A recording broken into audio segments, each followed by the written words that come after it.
All right, it is that time once again, the final of 10 conference previews of the 2023 season.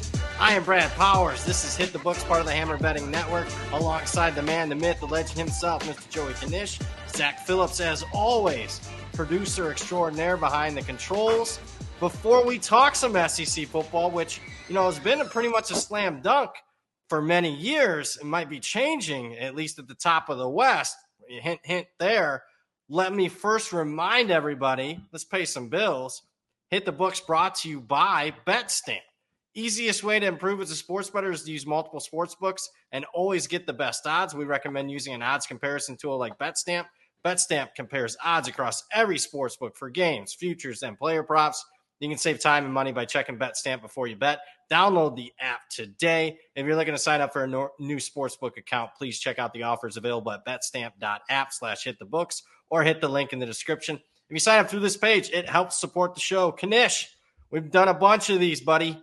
We're saving the best for last. I don't know if it's going to be the best in the future with the rumors about what the Big Ten could be adding, but obviously over the last 15 years, no doubt about it, the SEC has been the best conference in college football. And obviously at the top, we're going to start it off, not with Alabama, believe it or not, the team that we'd probably, if we were doing this show for the last 15 years, we'd probably lead with them for a majority of those seasons. We're going to start off with the two-time defending champ, Georgia Bulldogs, a team that, in my opinion, is a lot better off than what they were last year at this time, when they had all that production in place as far as the NFL draft, specifically on the defense side of the ball. There are some questions still about Stetson Bennett.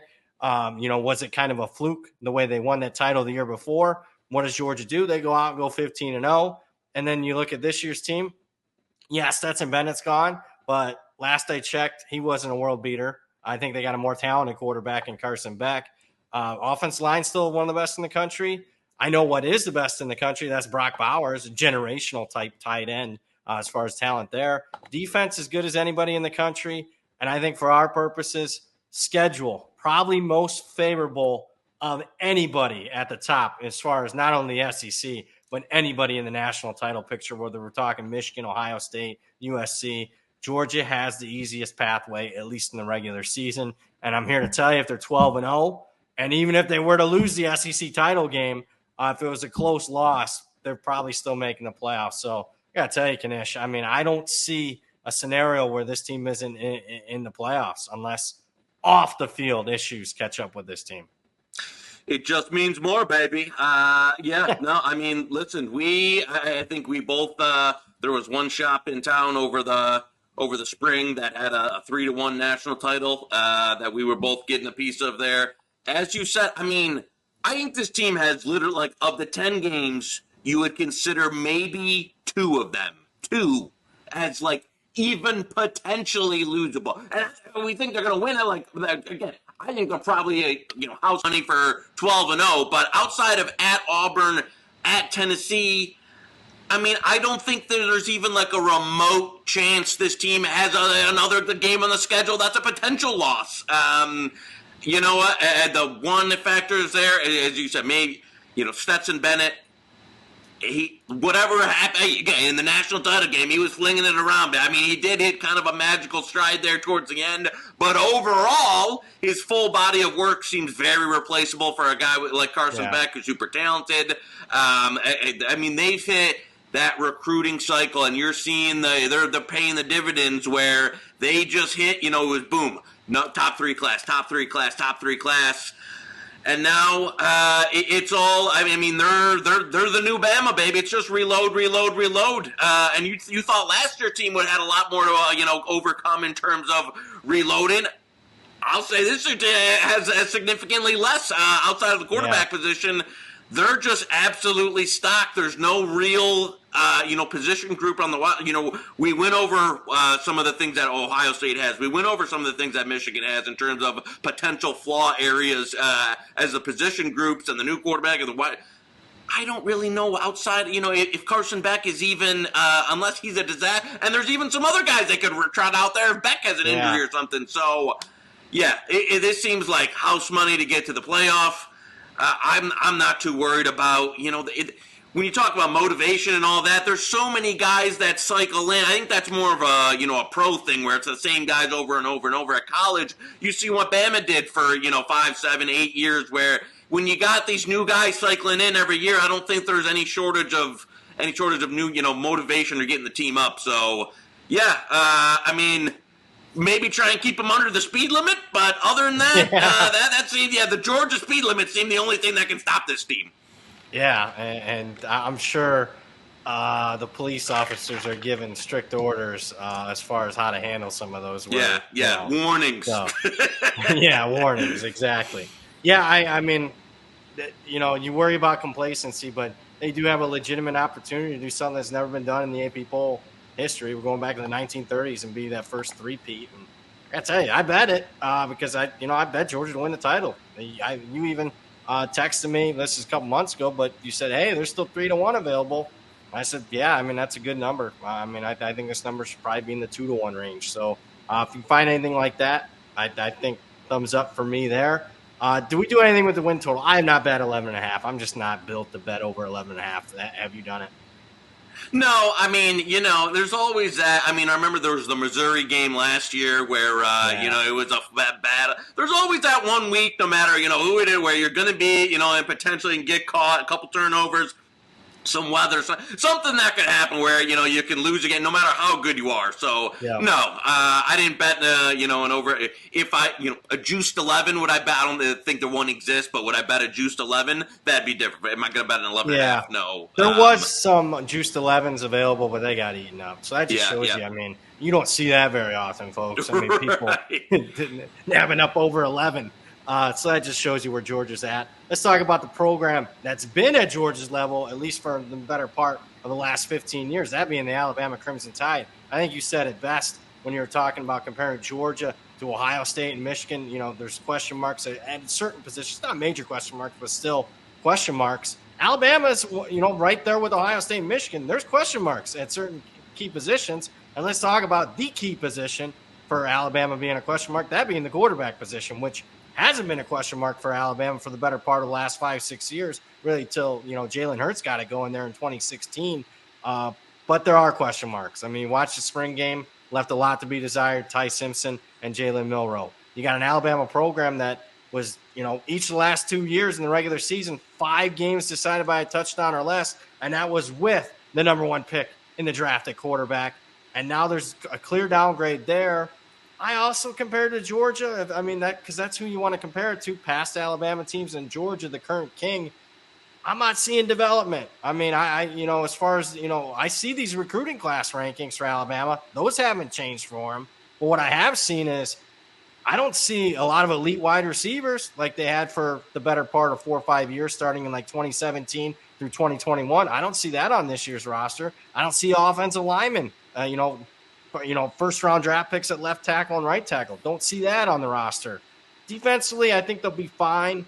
But, man, I got to tell you, the question marks at quarterback, the fact that they had to go out and get Tyler Buckner post-spring, I don't know if it bodes well. The best thing I think Alabama has going for them this year is a lot of their toughest games are at home. LSU, Texas, Tennessee. If it was last year's schedule where they had to play all 3 of those games on the road, I'd be calling for maybe a 9-3 type Alabama season, which they haven't had here since 2010. Yeah, I mean, you said it. By all accounts, it seems like they went out in the offseason and tried to buy themselves a portal quarterback, and they couldn't get one. And for whatever reason, I don't know, it seems like, whatever we can call off the record, they tried to get Drake May. He didn't take the money. Yep. They tried to get Talia Tagula. He didn't take the money. Yeah. Who was that? Whatever. Listen, he says he got offered $1.5 million by an SEC school.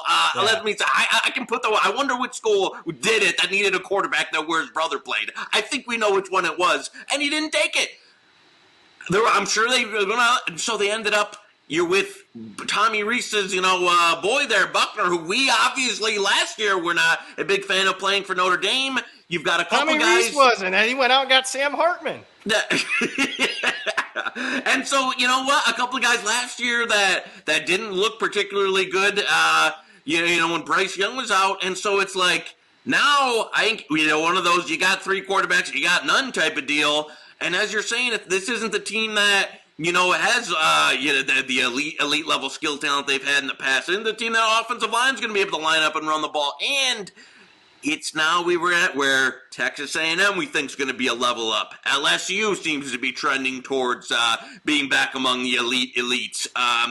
So that these games in the past, which might have not been as difficult, Auburn finally Auburn is back in terms of like back in there. They got a real coach, and they've had some recruiting flips on the trail here where I think they're handing out those Cam Newton bags again because they just flipped a couple of 5-stars from Bama and Georgia. So I think this might be the beginning of the end for the Bama Saban dynasty here, as this year could go.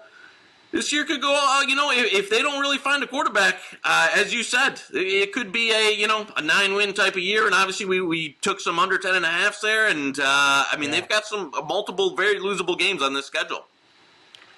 Yeah, Zach, if you can pull it up, if we can find anything less than maybe minus 140 on the win total, I'm okay going under 10.5 wins. I have bet it, and I think I laid 125 on personal bet. So that hasn't happened. I haven't, raced the window to bet an under 10.5 on an Alabama win total since Saban got this thing going, 2009. So, if you can find something like that, I know they're pretty juiced. So, I'm not going to lay more than, the 150, 160 fading Alabama, but I just don't see it. I don't.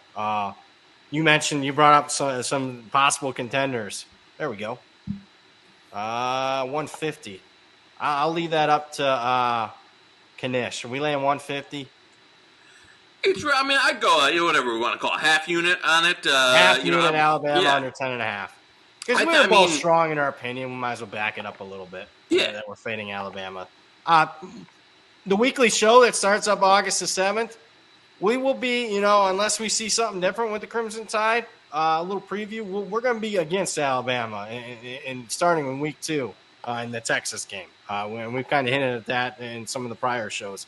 Let's talk about some of the programs that could contend, not only this year, but maybe you mentioned even Auburn. I think that was sharp on your behalf. They're going to be a real problem for Alabama in the future. But the team that was a problem, at least in the West for Alabama last year, the team that actually won the West Division was LSU, shocking many, including myself. Not a big Brian Kelly fan, but what's he do in year 1? He beats Alabama on a gutsy 2-point conversion call. And I'm here to tell you, this year's LSU team is much better, deeper, more talented than last year's team. Jane Daniels back at quarterback, finally put on 15, 20 pounds. I think he's a legit Heisman contender this year. And if he can't get the job done, I think they have a capable backup in Nussmeier. They had a pair of true freshman offensive tackles starting for him last year. Obviously, I think they'll be better as sophomores. Running back position, they go out and get Logan Diggs. I think was a big pickup post-spring from Notre Dame. And they got some talented guys there. I don't know if they have an alpha, but they got plenty of talent there. I like Neighbors at wide receiver. Defense, they have arguably the best defensive player in the country.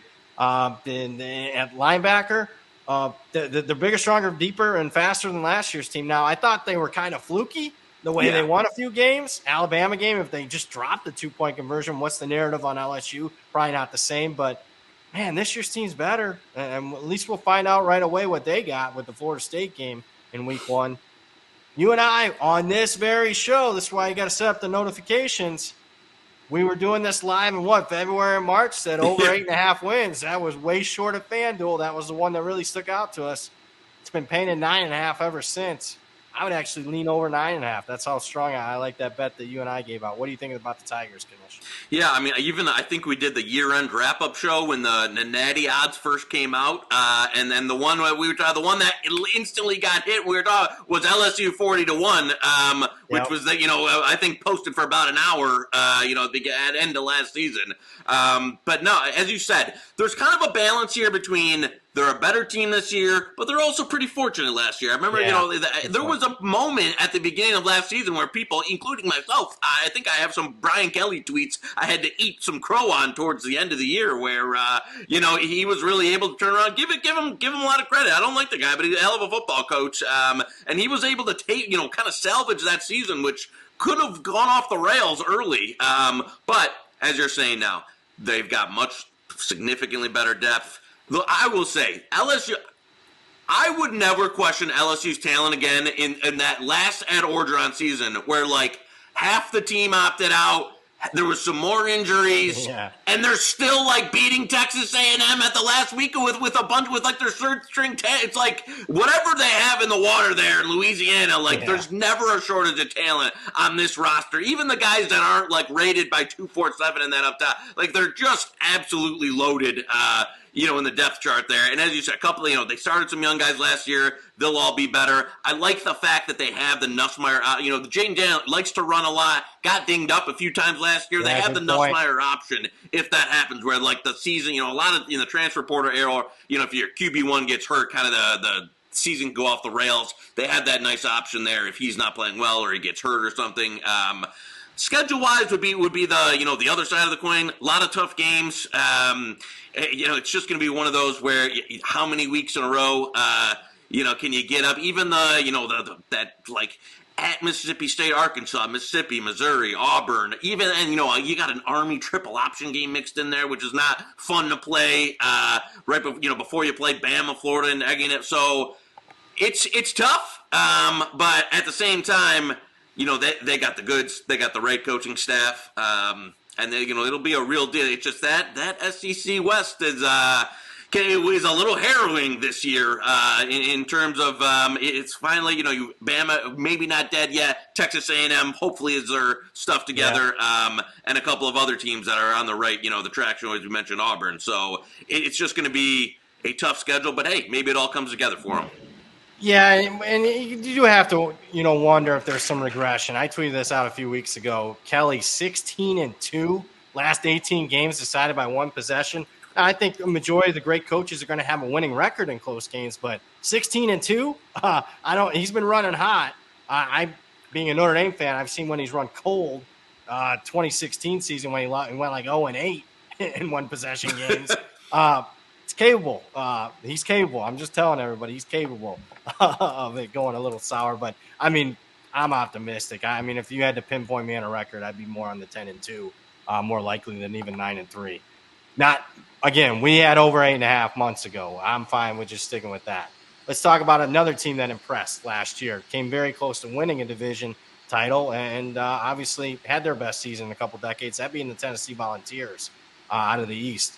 And really, the only thing that got in their way was an injury to Hendon Hooker, and they might have been in the playoff last year. That South Carolina loss was a bad one, but they still go in the Orange Bowl. They beat Clemson. Now, Hendon Hooker's gone. But we got a little bit of a preview towards this season at the end of last year. Joe Milton started the last 2 games. Believe it or not, Knish, he's not throwing an interception in a Tennessee uniform. Yeah. I call that a massive surprise considering what we saw when he was at Michigan. I remember all too well. He's capable of it. I will say that. I'm not all the way there yet, but as talented as quarterback as any in the country as far as having the strongest arm, I think the offense will be just fine. They'll lose, they'll miss high at wide receiver and whatnot, but I think it's such a quirky offense that they'll find production at wide receiver. Top 2 backs return. Offensive line, I don't think it's elite. Defense, just stay out of the way from the offense, force turnovers, create pressure like they did last year. I think they're as good as last year's defense.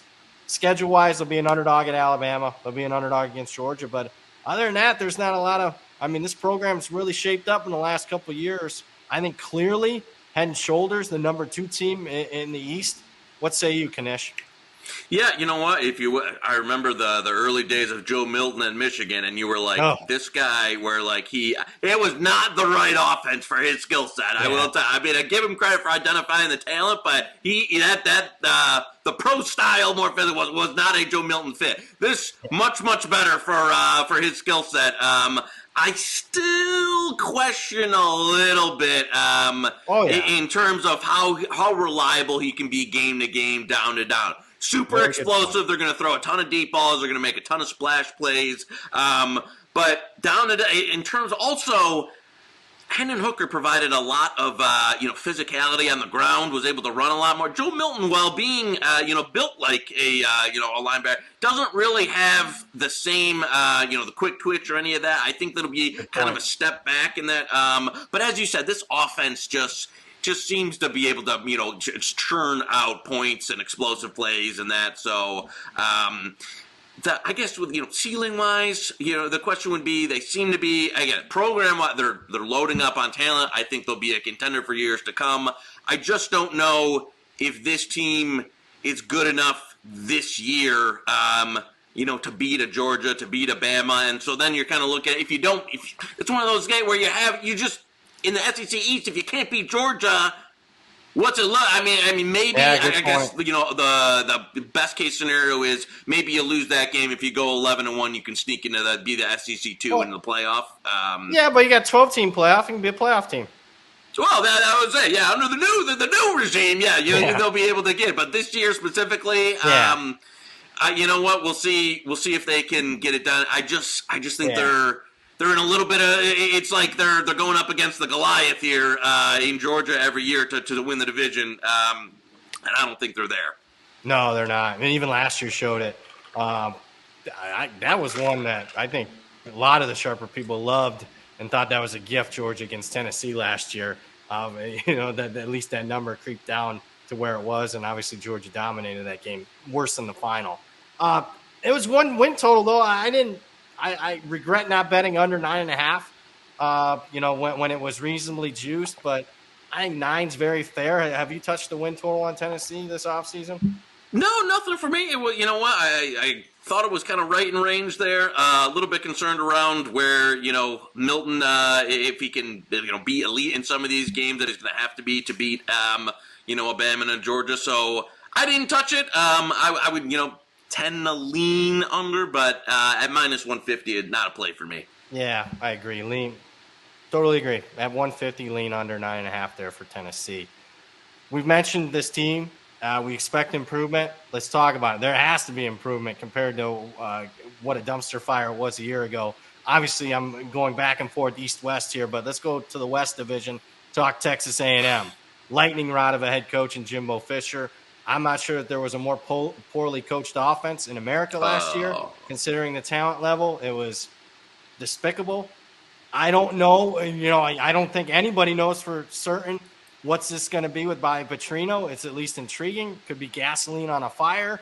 I don't know. What I do know is the talent's still there, and a lot of the true freshmen that played last year, Connor Wigman at quarterback, Evan Stewart wide receiver, should be better this year, and I like both those kids.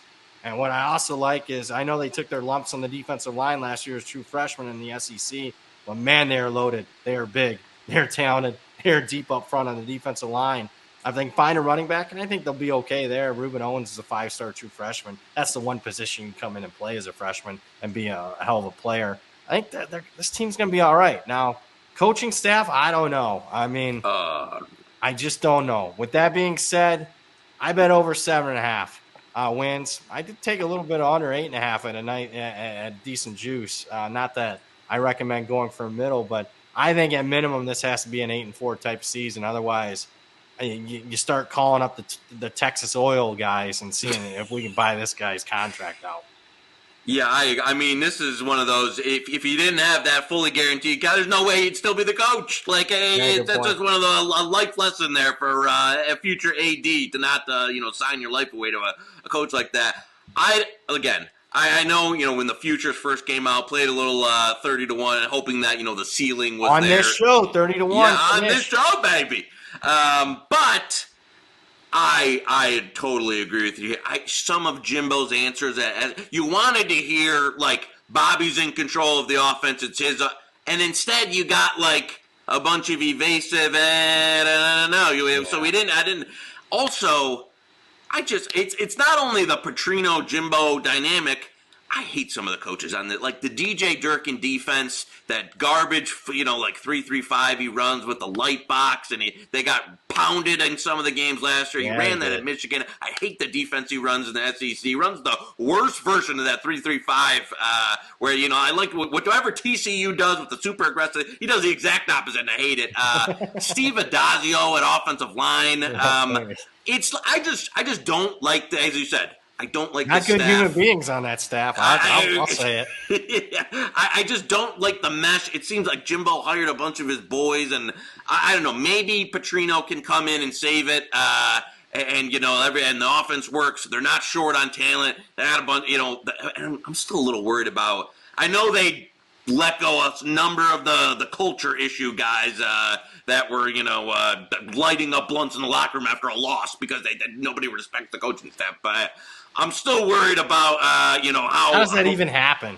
I was literally like, what a joke. I mean, so I have some concerns that they didn't turn over enough of the staff, but we'll see what Petrino's offense can do if they really give him the reins. It's kind of what I would say is a low floor, high ceiling type year, and a year where like Jimbo really needs to come through, or he does, or he gets paid out his $50 million to go be an analyst on ESPN or something. Yeah, I think you said it. I couldn't say it any better. Low floor, high ceiling. You don't hear that too often, folks. Could be a wildly variant season. That's why I took a little piece of over, the best number I can find. Took a little piece of the under, the best I could find. I'm not going to recommend it right now at current prices for A&M. 30-1, definitely could see the team, win the West. So I thought 30-1 was a great buy by you when it probably should be 15-1. We shall see on that one, and we'll see relatively early. Week 2, you want to talk about what could be an absolute dumpster fire of a game, or I don't know. Just it's intriguing to me. Texas A&M at Miami. That should the NIL Bowl. Both teams and that. Who's going to run out of cash first? That'll be interesting. Who has wasted more money on recruits that have washed out in the last 2 years? Oh my God. Let's talk. Speaking of recruiting, especially the transfer portal, let's go to Lane Kiffin, who Jimbo and him are not. Let's just say they're not on the Christmas card list. If you follow their back and forth.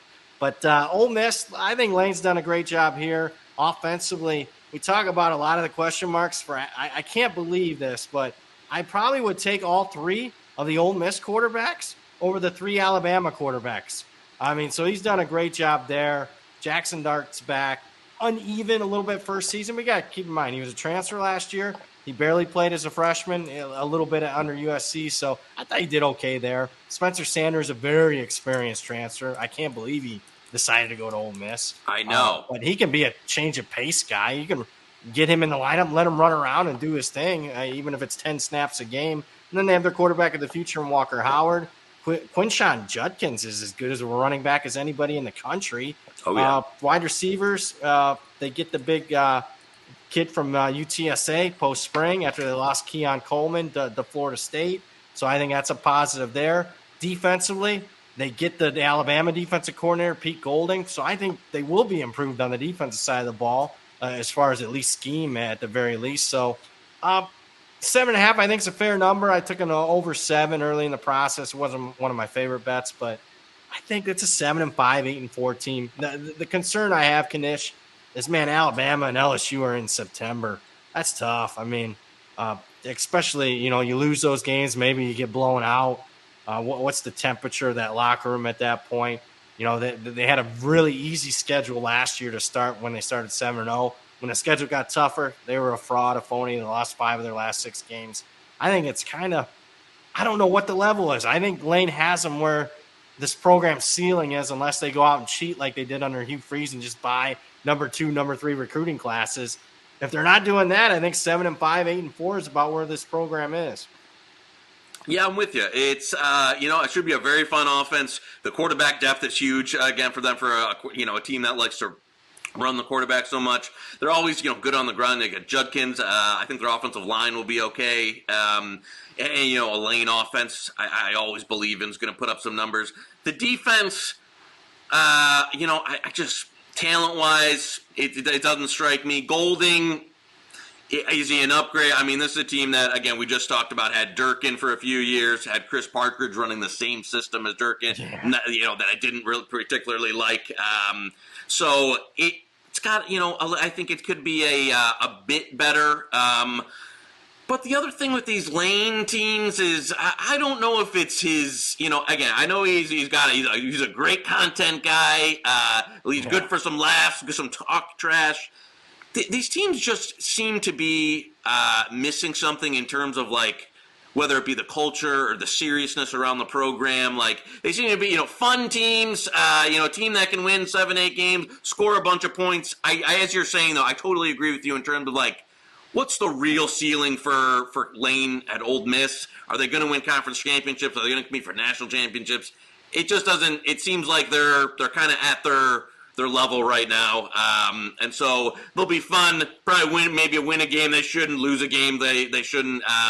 But I'm not sure how much more you can really do at Ole Miss, and how much Lane hasn't been outside of when he was racking it up at FAU. I'm just not sure he's a guy who can get to the elite tier in the SEC as much as I like him from a content standpoint. This was the quote in Athlon's preview, and is there gambling content in there that's worth anything? No, but I think these anonymous coaching scouting reports, you can find quite a few nuggets in there. I thought the Ole Miss one had one. Kiffin, honestly, one of the 5 best play callers in the history of the game. This is the quote. He really is that good. He's also crazy inconsistent as a head coach. I thought that was pretty much well said there. I mean, we've seen ebbs and flows at USC one season. You're thinking, oh, my God. I mean, next season, they're preseason number 1. They lose freaking 6 games. We saw it at FAU. Wins like 11 games his first season. Losing record the second season. Conference champs the next. I don't know if he's going to be that wildly inconsistent here at Ole Miss, but I don't see him breaking through, especially with Auburn being better. A&M's got more money. LSU's more consistent and more talented. Alabama, until Saban leaves, is going to be better. So where are they at in in that division, let alone the conference? So we'll see. I played a little over 7, but not 7.5. After that bet that I made at one book, I think it was Caesars, it's been painted 7.5. I just don't see too much value. You think if Saban calls it quits after this year, you think he's in line for the Bama job? He has the personality to do it. It's going to take a very unique personality to want to take that job. I mean, obviously money's money, and they'll pay, and it's a great job. I just don't know if you don't want to be the guy to replace the guy. Fair. You just don't. I mean, I agree. I wouldn't. I mean, I don't know if I was in that position. I don't think I would take it. Because Dabo's been floated out there because he's an Alabama kid. And went to, played there. I wouldn't take that job if I'm a Dabo. I don't know. That's going to be a very intriguing hire. Great question. Is there any other teams? Because, I mean, obviously we can go in depth on all these 14 SEC teams, but I won't make this 2 hours. But we'll give out a few win totals here on teams that I think have some value. But any other teams that really catch your eye, Knish, that you want to dive in deep into? One that I would love to hear your perspective on. That's kind of been a fade for me. Has been Mississippi State. In terms of played some under 6.5. I know there were a couple others in the industry that were kind of on that under as well. Just think that don't really love the. I know they've had obviously the Mike Leach passed away, but in terms of the coaching staff they have now. Some of the schedule aspect that they have, it just seems like they've kind of falling down the pecking order there.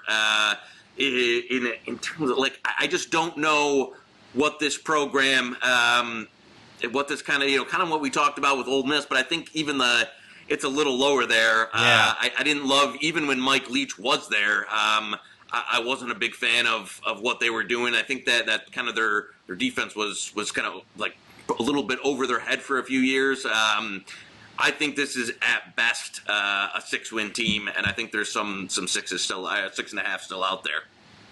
Yeah, I just bet this not too long ago. I think Willie Hill Caesars had 150. There's 160 there. This is one where I'm okay laying. If that's the best we got, I'm still okay laying that 6.5. I think. I mean, again, I just bet Nope, down to 6 there. They do know me at that one, at that book.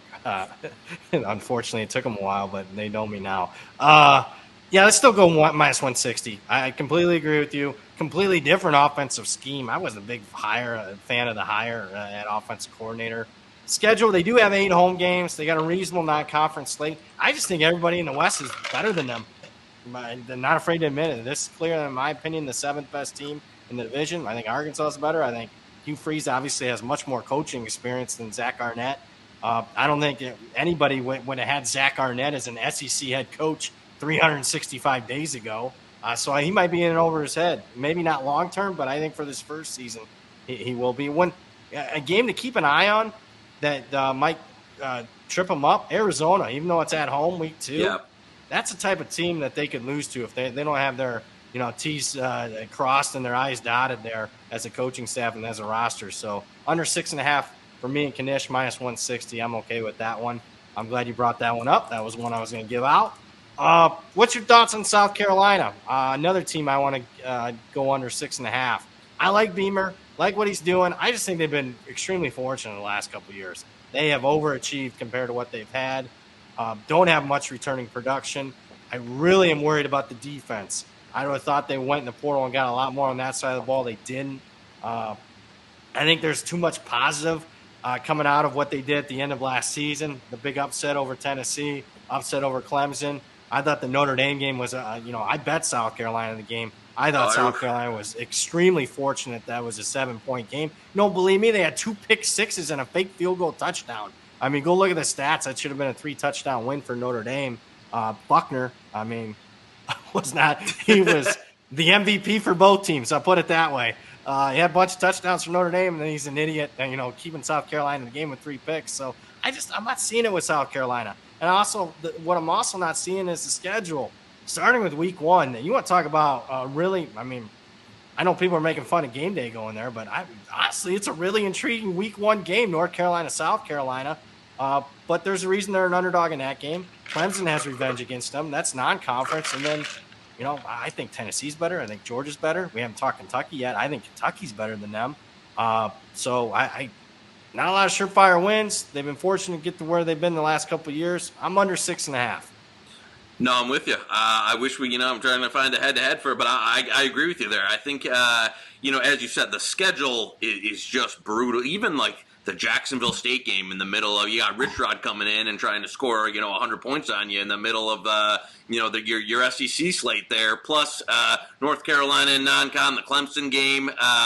There's just not a lot of, and you know what they had? They had a lot of talent. That's one of the things I remember about, when we were looking at that Notre Dame game, at first it was like, oh, South Carolina, that's an early bye. Then, guys just started opting out. Guys are transferring. A lot of their best players just, are hitting the door, and they didn't bring in, the recruiting's going okay, but in terms of the transfer portal, they didn't bring in a ton. And it's the Spencer Rattler, and I know, the last couple of games, it was the light bulb came on in terms of their offense, and it's just we're just going to start chucking it downfield. I think, the teams they played, Clemson, that weren't super prepared for that. Do I believe in Spencer Rattler as a whole in terms of a player? No, I don't. I think he's a lot more like the quarterback that played, the first 10 and then the few seasons before that than he is the quarterback in the last 2. So I agree with you. I'm just not a buy. I know they're spending some money. They're trying to get that Beamer. I kind of believe in what he's doing, but on a game-to-game basis, if you look at the roster and the quarterback in that, it's not a team that I think is a 7-5 or better unit. So I agree with there. I think they'll be fortunate to be bowling again. Before we talk a few more teams, and we will, Zach will put us down for minus 150 there, bet 365. We'll go South Carolina under 6.5. Before we talk the final few remaining teams in the SEC, let me remind everybody, there's a big NFL contest going on. There's actually 2 of them right here in Vegas. It is the Circa Million 5 and the Circa Survivor. 14 million. That's right, million. 14 million in guaranteed prizes. There's no rake. So if any of the entries go above the guarantee, all the extra money is going to go to the prize pool. Entries have been open for the last couple of months. They do close here rapidly, September the 9th at 2 p.m. It's an NFL contest. You got to register here in person at Circa Sportsbook in Nevada, whether that's Las Vegas, Henderson, Sparks, Reno, any Circus Sportsbook you can register. Weekly picks, you don't have to be here in Nevada. You can be made, those can be made through a proxy that you'll register with when you sign up. Circa Million 5, here's the difference. Circa Million 5 is a ATS contest. So what you're going to do is you're going to pick 5 teams against the spread every week. There's $1,000 per entry with a maximum of 5 entries per person, $6 million in guaranteed prizes. The winner, the one with the best record against the spread, takes home $1 million. There's quarterly season-long prizes. The one that does the worst, the entry that does the worst, $100,000 booby prize. Circus Survivor, it's kind of a last man standing type contest. $8 million in guaranteed to the winner. It's $1,000 per entry with a maximum of 10 entries per person. All you're doing is picking one team straight up every week to win. If that team loses or ties, the entry is eliminated. You can only pick each team once in a season. You got to go 20-0 or be the last person standing to win. If a single person wins, they get the entire pot. If multiple people go 20-0 or multiple people get eliminated the same week to reduce the contest to 0, they split the pot. Thanksgiving and Black Friday combined for a week. That's how you got 20 weeks there. Christmas Day is its own week as well. That is the Circus Survivor, the Circa Million 5. Sponsoring us here on a college show. I like that, though. I do love Circus Sports. Don't believe me? Got the hat on, folks. Love that book. Favorite book in the world. All right, Knish. Got a few more teams I want to mention here. What's your thoughts on Kentucky? This is a team that I didn't buy early, but, man, I listened to SEC Media Days isn't going to, swing me. But, man, I was listening to coaches, listening to people that all they do is eat, sleep, breathe SEC football. This kind of reminds me of a team Lee Corso used to say, sneaking around the chicken coop a little bit maybe in the East. I think the offensive line has improved. I think Devin Leary can be a better quarterback at the college level than what they had in Will Levis last year. I like the sophomore wide receivers. They get, a 1,000-yard transfer running back from Vanderbilt. They ran for 1,000 yards at Vanderbilt in the SEC a year ago. I think defense has been solid. They got a solid front. They've been recruiting well. They've been developing. I think Stoops is underrated as a coach. Didn't bet it huge like I probably should have, but I'm kind of on the over 6.5 on Kentucky. What say you? Yeah, you know what? It's funny. You'd think that Will Levis, all-star quarterback, walks out the door and they're going to take a step back. I agree with you. I think if anything, Leary's probably going to be a better better option for them, better college quarterback than Will Levis was. You couldn't really ask for a better non-con. Ball State, Eastern Kentucky, Akron, and then you're going to get Florida at home. 5-0. Yep. So. Yeah, I didn't partake in because it gets the second half gets ugly down the stretch there. With a Georgia, Missouri, Tennessee at Cowbell, Bama, South Carolina at Louisville. So it's tough. It wasn't enough for me to want to go over 6.5 there, but I agree with you that they're probably still hanging around that. They got a shot. They were a team that I was kind of going into the year thinking I would fade this. But they're always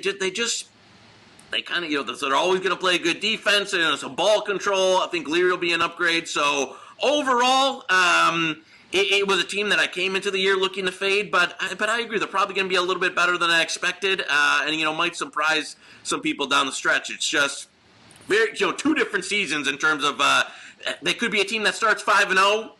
And then it's, still trying to, work their way to bowl eligibility down the stretch. So overall, no play for me on the win total. But it's too much juice for me at minus 160. Fair enough. You're not rubber stamping it. We've already had several bets that are minus 150 or more juice here. Obviously, we're recording it late July, early August.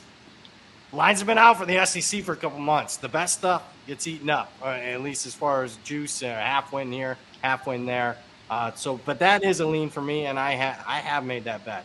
It was late in the process on Kentucky. Any other teams in the remaining 4 or 5 that we haven't discussed? Obviously, Arkansas, Auburn, Missouri, Vanderbilt, and Florida. I can't believe we haven't talked Florida, but when your win total is 5.5, hasn't budged at all. And I think it's a very fair number, believe it or not. The fan base is going to go nuts if they're 5-7, or even if they go over their win total and go 6-6. I think they'll be ticked. Any of the other teams that have caught your eye that you bet this offseason? Yeah, I mean the Florida one is fascinating. If I mean they're still recruiting pretty well. It seems like I mean they basically pulled the Bama on the portal, right? I think they tried to buy a few quarterbacks that were out there, and nobody would take the money, and so now you're stuck with Graham Mertz, potentially coming in there, and it's probably too late for them to even go in any of the fall portal. So we'll see what they can do on offense, but I'm not sure, how much faith do they have in Napier going in? I mean, if this is a 4-8, 5-7 type of year, does he get another year? Or are they just going to move on again? Have you seen next year's schedule already? They play Miami, UCF, Florida State, non-conference. Oh my God! Yeah, it's going to be a little bit of a rough year there.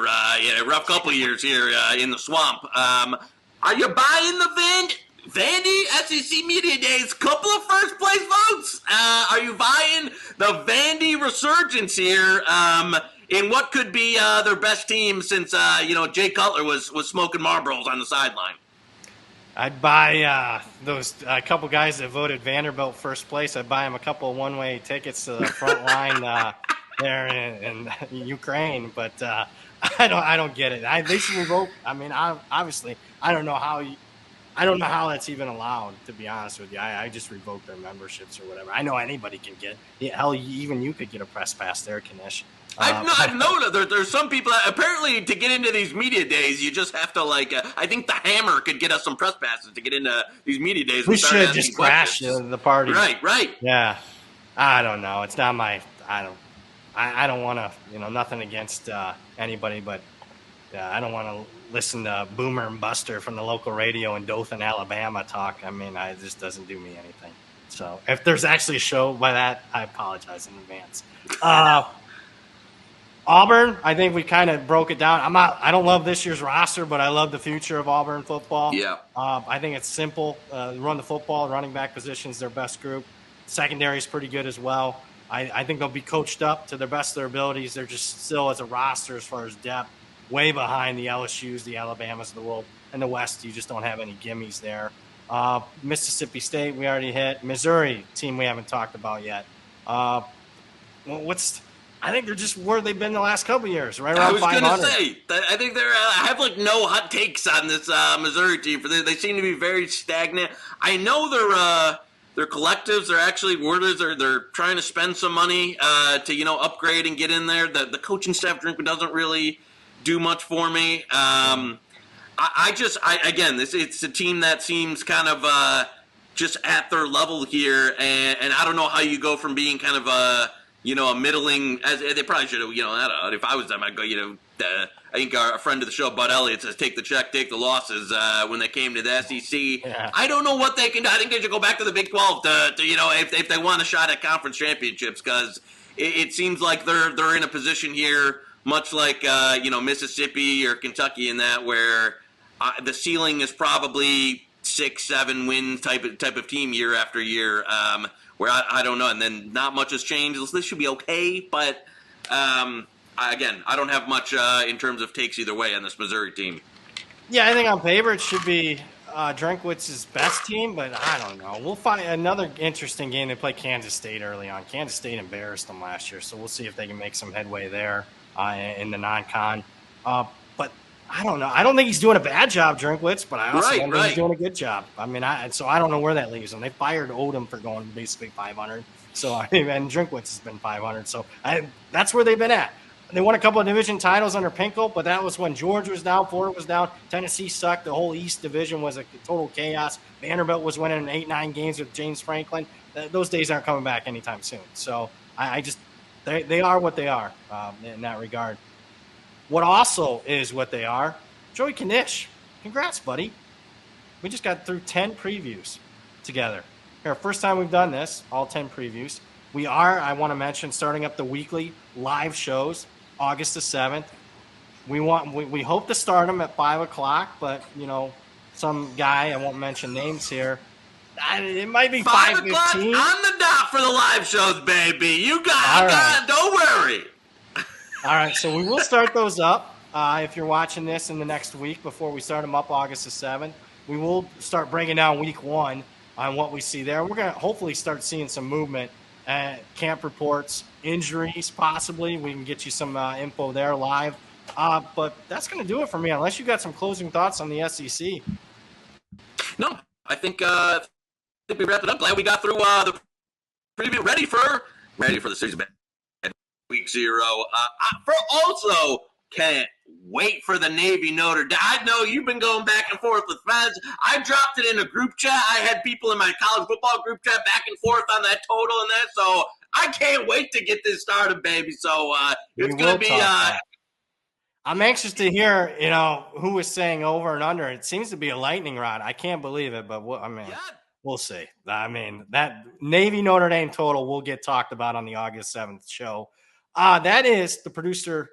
That's not the producer. That's Joey Knish. The producer extraordinaire is, of course, Zach Phillips. Guys, make sure you're hitting like and subscribe if you're watching. And also follow all our show updates. Make sure you're following us on Twitter at HitTheBooksHQ and at the Hammer HQ on Twitter. That'll do it for the SEC preview. For Joey Knish, for Zach Phillips, I'm Brad Powers. You just watched Hit the Books.